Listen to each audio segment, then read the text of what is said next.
La tour du nouveau palais de justice possède 3 noyaux allant de 40 à 160 mètres de hauteur et de 25 à 60 cm d'épaisseur moyenne, avec une épaisseur maximum de 1,40 m.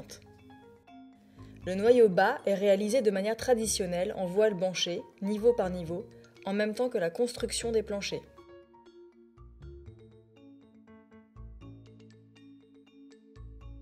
Le voile fil neuf est réalisé en coffrage grimpant. C'est un coffrage fixe pendant le bétonnage et qu'il faut ensuite écarter et hisser le long de rails grâce à une grue, puis refermer à chaque levée.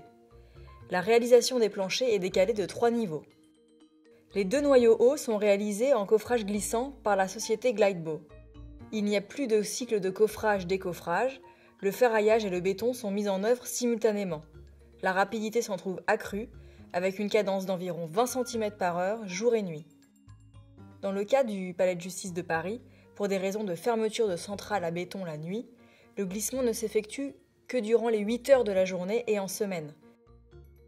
L'outil est constitué de différents composants.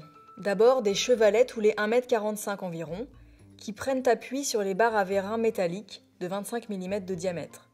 Ils sont relevés continuellement par les vérins et portent l'ensemble de l'outil. Les barres à vérins demeurent dans le béton et sont raboutées à l'avancement. Les chevalets portent les panneaux coffrants métalliques de 1,20 m de haut, avec un entretoisement pour éviter leur déformation. On a donné un fruit de 1 cm sur la face intérieure de façon à faciliter le glissement. Sur le plan de coffrage, les arêtes vives sont évitées et remplacées par des bords arrondis ou des chanfreins. Des inserts ou deuxième peaux coffrantes sont aussi mises en place pour gérer les changements d'épaisseur. Les chevalets portent 3 plateformes de travail. Une plateforme de ferraillage, une plateforme de bétonnage et une plateforme de ragréage.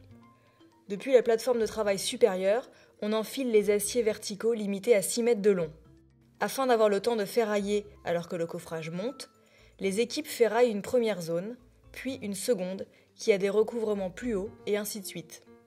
Sur la plateforme intermédiaire est installée la centrale hydraulique qui alimente les vérins et lève l'ensemble du coffrage. Depuis cette plateforme, on installe sous les chevalets les armatures horizontales de 12 mètres de long au maximum et les mannequins de réservation qui doivent par ailleurs maintenir la tige contre le flambement. Les attentes pour plancher sont réalisées par des stabox pour les diamètres inférieurs à 12 mm et par des barres à déplier pour des diamètres de 14 ou des coupleurs pour des diamètres supérieurs. Mannequins et attentes sont disposés à la cote indiquée par le géomètre grâce à un scotch.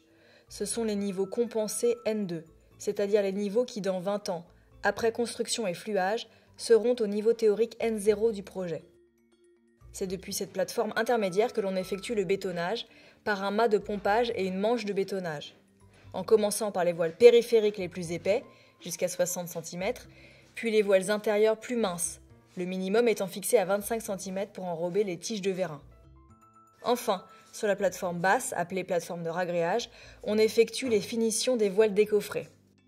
Toute la complexité du procédé réside dans la vitesse du coffrage. Elle ne peut être ni trop lente, le coffrage risquerait de coller, ni trop rapide, auquel cas on risque de ne pas avoir assez de temps pour réaliser le ferraillage à l'avancement, et on risque que le béton sorte du coffrage avant d'avoir fait sa prise.